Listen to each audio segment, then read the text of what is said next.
अब हम आपको भ्रष्टाचार की नींव पर खड़ी उन दो बड़ी इमारतों के बारे में बताएंगे जिन्हें गिराने की लगभग सारी तैयारियां हो चुकी हैं।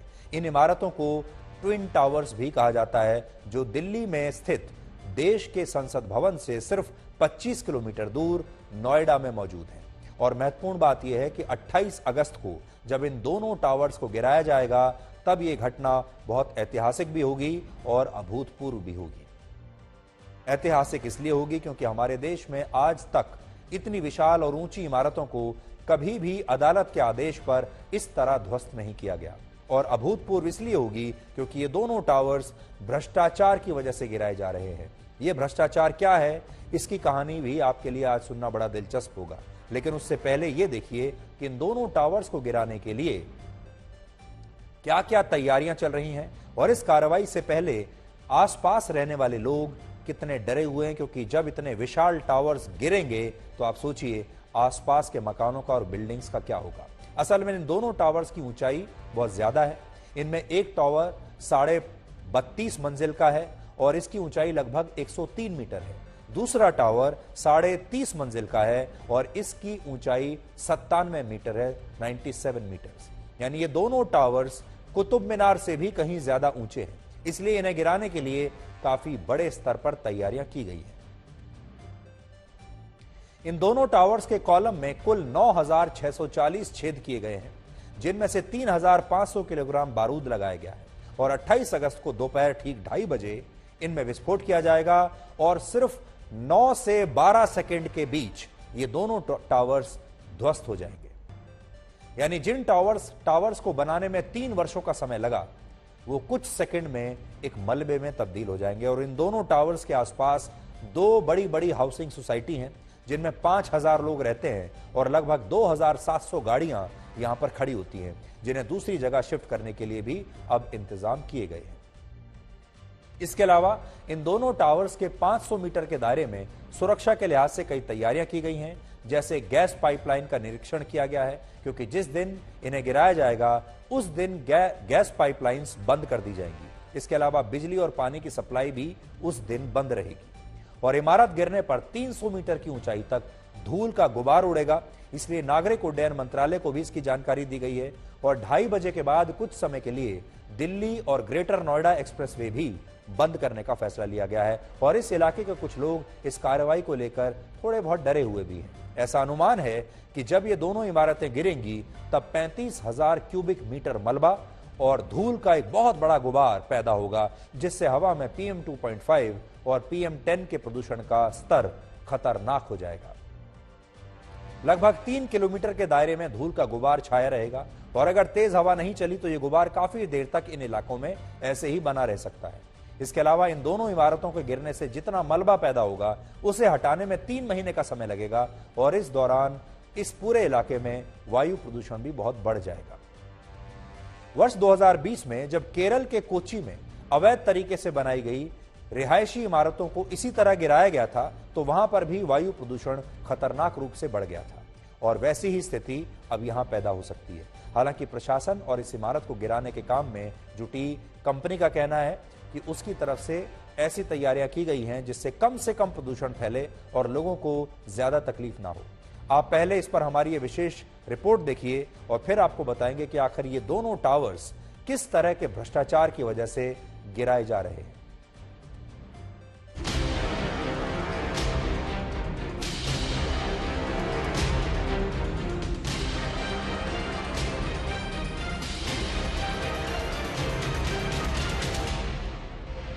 आखिरकार वो D-Day की घड़ी आ चुकी है। 28 अगस्त दोपहर 2:30 बजे ठीक मेरे पीछे सुप्रीम कोर्ट के आदेशों के बाद जिसे भ्रष्टाचार की इमारत कहा गया, वो एमरल्ड कोर्ट का ट्विन टावर जमींदोज कर दिया जाएगा। एक के बाद एक कई धमाके होंगे। आधे मिलीसेकंड से भी कम के अंतराल पर होने वाले ये धमाके जब सुनाई देंगे तो लगेगा एक बड़ा धमाका हुआ है और उसी के बाद कुछ ही सेकंड में ये पूरी जो इमारत है वो जमींदोज हो जाएगी।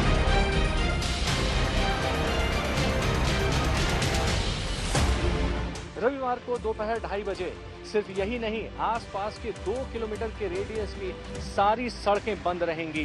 ट्विन टावर का ध्वस्तीकरण होने वाला है और इसके साथ मौजूद Noida greater Noida expressway, Noida greater Noida metro और आसपास की जितनी सड़कें हैं सारी आधे घंटे के लिए बंद हो जाएंगी। सब कुछ जहां है वहीं रुक जाएगा, किसी को भी इस सड़क पर आने की अनुमति नहीं होगी। This is complete engineering what we have done. ये प्रोजेक्ट आपको वापस देखने नहीं मिलेगा शायद इंडिया में, अनटिल अनलेस ऐसे काइंड का कोई प्रोजेक्ट आता है। We have taken very small detailed engineering is involve, not only engineering, there is physics, lot of math involve. आपने अभी क्लियरली बताया कि कितनी नज़दीक है ये बिल्डिंग, बट हमको ये मालूम है कि हमको इसको कहाँ लेके जाना है।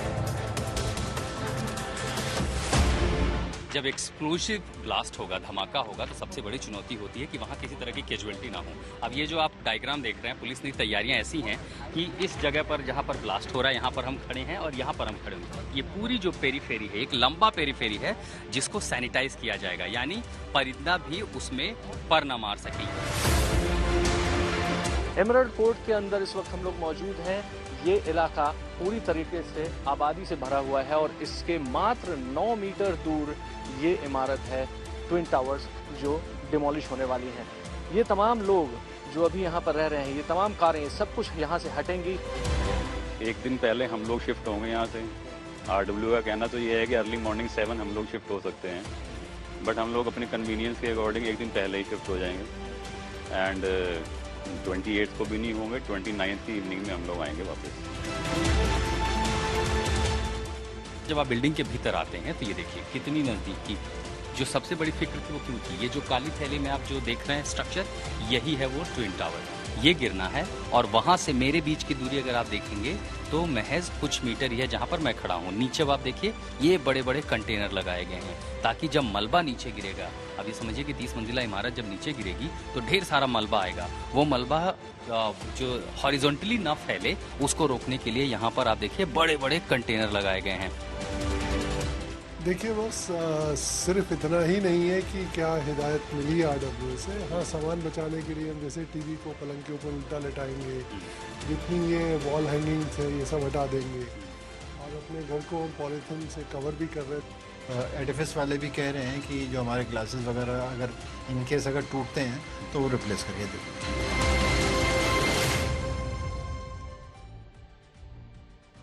अब बड़ा सवाल यह है कि जिन इमारतों को बनाने में 3 वर्ष का समय लगा, सैकड़ों हजारों मजदूरों ने काम किया और जिन 2 टावर्स पर 70 करोड़ रुपए का खर्चा आया, आखिर इन दोनों टावर्स को सुप्रीम कोर्ट ने इस तरह गिराने का आदेश क्यों दिया?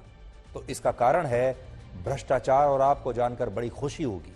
वैसे तो भ्रष्टाचार की कहानी बहुत उलझी हुई है, लेकिन आज हम आपको संक्षेप में सरल भाषा में ये पूरा मामला बताना चाहते हैं ताकि आप भी इससे सीख ले सकते हैं। अगर आप भी भारत के किसी भी शहर में किसी बिल्डर से ग्रस्त हैं, किसी भ्रष्ट बिल्डर ने आपको परेशान करके रखा है, तो आपके लिए भी इसमें सीख है। सुपरटेक लिमिटेड नाम की एक कंपनी है जो एमरल्ड कोर्ट नाम से एक हाउसिंग प्रोजेक्ट लेकर आई थी। इस प्रोजेक्ट के तहत इस कंपनी ने 11 मंजिलों के कुल 14 रिहायशी टावर्स का निर्माण किया और इन टावर्स में जो फ्लैट्स बनाए गए उन्हें तुरंत और बहुत ही आसानी से खरीदार भी मिल गए। और ऐसा इसलिए हुआ क्योंकि इस कंपनी ने अपने कस्टमर्स को बताया कि यहां पर पार्क के लिए, गार्डन के लिए स्पेस बहुत ज्यादा रखा गया है, गार्डन स्पेस ज्यादा है। दूसरी तमाम सुख सुविधाओं के लिए काफी सारा खाली क्षेत्र छोड़ा गया है और अब इस हाउसिंग सोसाइटी में ग्रीन एरिया और गार्डन स्पेस देखने के बाद लोगों को ऐसा लगा कि इससे अच्छी जगह रहने के लिए और क्या हो सकती है जहां आपको इतना सारा खुला स्पेस मिलेगा, आप वॉक के लिए जा सकते हैं, गाड़ियां अपनी खड़ी कर सकते हैं, पार्क है, स्विमिंग पूल है, सब कुछ है। इसलिए लोगों ने यहां पर फ्लैट्स जल्दी जल्दी तुरंत खरीद लिए, अपने जीवन की पूरी कमाई यहां पर लगा दी कि यहीं रहेंगे, यहां घर अच्छा रहेगा हमारा। लेकिन कुछ समय के बाद इन लोगों को पता चला कि जिस कंपाउंड एरिया को गार्डन स्पेस बताकर और दूसरी वजहों से इस बिल्डर ने खाली छोड़ दिया था, वहां पर सुपरटेक कंपनी एक नए टावर्स का निर्माण कर रही है और ये 2 टावर्स पूरे शहर में सबसे ज्यादा ऊंचे और बड़े होंगे। मतलब 2 टावर्स तो आ ही रहे हैं, लेकिन ये इतने विशाल होंगे कि ये कुतुब मीनार से भी ऊंचे होंगे, जिससे आसपास के टावर्स की सुरक्षा को खतरा हो सकता है। अब आप सोचिए, आप कहीं रहते हैं और आपके टावर के बिल्कुल बगल में दो इतने बड़े टावर्स खड़े हो जाएं जो कि कुतुब मीनार से भी ऊंचे हों, तो आप क्या करेंगे? इसलिए अपार्टमेंट ओनर्स, उत्तर प्रदेश के अपार्टमेंट ओनर्स एक्ट के मुताबिक सुपरटेक कंपनी को इस हाउसिंग सोसाइटी में रहने वाले लोगों की सहमति के बिना इन दोनों टावर्स का निर्माण वो नहीं कर सकती थी। यह अवैध था। लेकिन उसने वहां के रेजिडेंट से बिना पूछे 2 टावर्स का निर्माण शुरू कर दिया और उन्होंने कहा मेरा कोई कुछ नहीं बिगाड़ सकता। जिसके बाद इस हाउसिंग सोसाइटी में रहने वाले जो लोग हैं और उनकी जो रेजिडेंट्स वेलफेयर सोसाइटी है, रेजिडेंट वेलफेयर एसोसिएशन है, उसने पहले नोएडा अथॉरिटी को शिकायत की। कुछ नहीं हुआ क्योंकि नोएडा अथॉरिटी तो बिक चुकी थी। फिर 2012 में तत्कालीन उत्तर प्रदेश सरकार को शिकायत लिखी, लेकिन उत्तर प्रदेश की सरकार ने भी कुछ नहीं किया।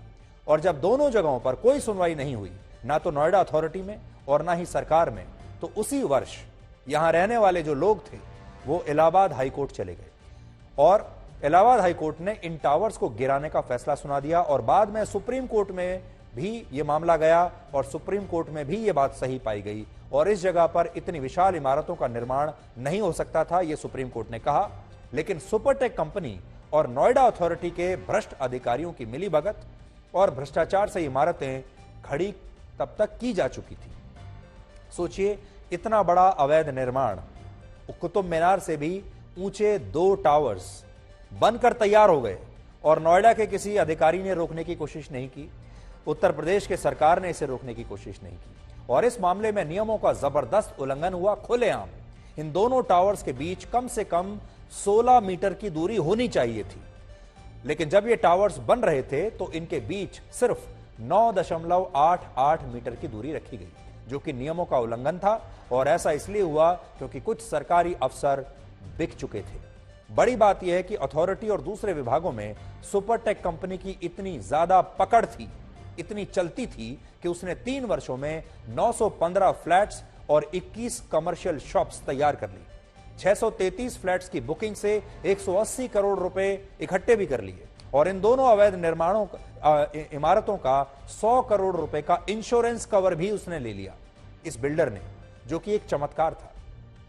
हालांकि इस तरह का धोखा और इस तरह का भ्रष्टाचार हमारे देश में नया नहीं है। आप में से बहुत सारे लोगों के साथ ऐसा धोखा हुआ होगा और आज भी हमारे देश में लाखों लोग ऐसे हैं जिन्हें बिल्डर्स ऐसे ही लूटते हैं।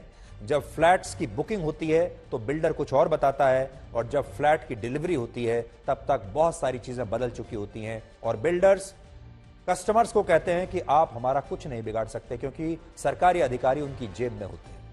दिल्ली के पास नोएडा और गाजियाबाद, इसके अलावा मुंबई और दूसरे शहरों में जब किसी बिल्डर द्वारा कोई हाउसिंग सोसाइटी बनाई जाती है तो पहले उसमें काफी क्षेत्र खाली रखा जाता है। आपसे वादा किया जाता है कि यहां पर बड़े बड़े पार्क्स होंगे, गार्डन स्पेस होगा या फ्यूचर पार्किंग का बोर्ड लगा होता है कि आगे चलकर यहां पार्किंग बनाएंगे। ये सुविधाएं और खाली एरिया देखकर जब लोग इन सोसाइटीज में फ्लैट्स खरीद लेते हैं ऊंचे दामों पर, तो बाद में बिल्डर की मनमानी शुरू होती है और वो फ्यूचर पार्किंग वाली जगह पर या गार्डन स्पेस की जगह पर नई बिल्डिंग्स खड़ी कर देते हैं ताकि उनमें और फ्लैट्स बनाकर वो और करोड़ों रुपए की कमाई कर सके। और इस दौरान लोगों की सुरक्षा से खुलेआम खिलवाड़ होता है। कुल मिलाकर कहें तो मामला भ्रष्टाचार का है, बिल्डर्स की मनमानी और अवैध निर्माण का है। और आप तो जानते हैं हमारा देश अवैध निर्माण के मामले में पूरी दुनिया में सबसे आगे है। हमारे देश में सरकारी जमीन पर अतिक्रमण करना सबसे आसान है, लेकिन उसे हटाना सबसे मुश्किल। और भारत शायद दुनिया का इकलौता ऐसा देश होगा जहां सरकारी जमीन पर अवैध निर्माण करने वाले लोगों को भी अदालत से राहत मिल जाती है। जिस तरह दिल्ली के जहांगीरपुरी के मामले में कुछ खास लोगों को, आपको याद होगा, राहत मिल गई थी। इसलिए हमारे देश के जो लोग बिल्डर्स की मनमानी के खिलाफ आवाज नहीं उठा पाते, वो इन लोगों से, इस सोसाइटी के लोगों से प्रेरणा आज ले सकते हैं जो भ्रष्टाचार करके बनाए गए इन टावर्स को घुटने पर ले आए और इतनी बड़ी कंपनी के खिलाफ उन्होंने ये अदालत में केस जीत लिया। सुप्रीम कोर्ट ने सुपरटेक के खिलाफ केस लड़ने वाले इन लोगों को 2 करोड़ रुपए मुआवजे के तौर पर देने के लिए कहा है और ट्विन टावर्स गिराने का जो खर्च होगा वो भी ये बिल्डर यानी सुपरटेक कंपनी उठाएगी। भ्रष्टाचार के सिर को प्रशासन के तन से जुदा करने की कोशिश अब आप सबको जरूर करनी चाहिए। दुनिया में पहले भी बड़ी बड़ी इमारतों को अलग अलग कारणों से इससे पहले ध्वस्त किया जाता रहा है और इसमें बड़ी बात यह है कि इस तरह की कार्रवाई के दौरान आसपास की इमारतों और दूसरे इंफ्रास्ट्रक्चर को कोई नुकसान नहीं पहुंचता, क्योंकि इसके लिए खास तरह की टेक्नोलॉजी इस्तेमाल होती है। उस जगह का सर्वे किया जाता है। इन इमारतों को गिराने में विस्फोटक का भी बड़ी समझदारी से इस्तेमाल होता है। कुछ तस्वीरें आप देखिए जिससे आपको अंदाजा होगा कि जब इन बड़ी इमारतों को कैसे सुरक्षित तरीके से गिराना मुमकिन होता है। इन तस्वीरों में एक खास तस्वीर चीन की है, जहां एक साथ 15 बिल्डिंग्स कुछ ही सेकंड्स में गिरा दी गई थी।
तो एक बहुत बड़ी घटना है। बहुत सारे लोग तो इसको इसलिए बहुत बड़ी घटना मान रहे हैं क्योंकि इतनी बड़ी बिल्डिंग्स को पहली बार गिरते हुए देखेंगे। लोग टेक्नोलॉजी पर जाना चाहते हैं, लेकिन जो बात आज हम आपसे कहना चाहते हैं वो ये कि ये जो 2 टावर्स हैं, ये कहने को तो कुतुब मीनार से ऊंचे टावर्स हैं, कुतुब मीनार से भी ऊंचे हैं, लेकिन भ्रष्टाचार के मामले में ये ताजमहल से भी भव्य टावर्स हैं और इनका गिराया जाना अपने आप में भ्रष्ट बिल्डर्स के लिए एक संदेश है और देश के लोगों के लिए एक प्रेरणा स्रोत है। और जब इन तस्वीरों को आप देखेंगे तो आज हम फिर आपसे यही कहेंगे कि भ्रष्टाचार के सिर को प्रशासन के तन से जुदा करने की जिम्मेदारी देश के हर नागरिक की जरूर होनी चाहिए। और आपको ये जो बिल्डर्स के खिलाफ सोसाइटी के जो रहने वाले लोग थे इस इलाके के, उनसे आपको जरूर प्रेरणा लेनी चाहिए। इसलिए अगर आपके इलाके में आप भी किसी बिल्डर से परेशान हैं, किसी बिल्डर ने आपके साथ भी ऐसा ही धोखा किया है, तो हिम्मत मत हारिए, लड़ते रहिए और हर उस प्लेटफॉर्म पर जाइए जिसमें मीडिया भी आपका साथ देगा, जहां आप उस बिल्डर के साथ वही कर पाएंगे जो इस बिल्डर के साथ हुआ।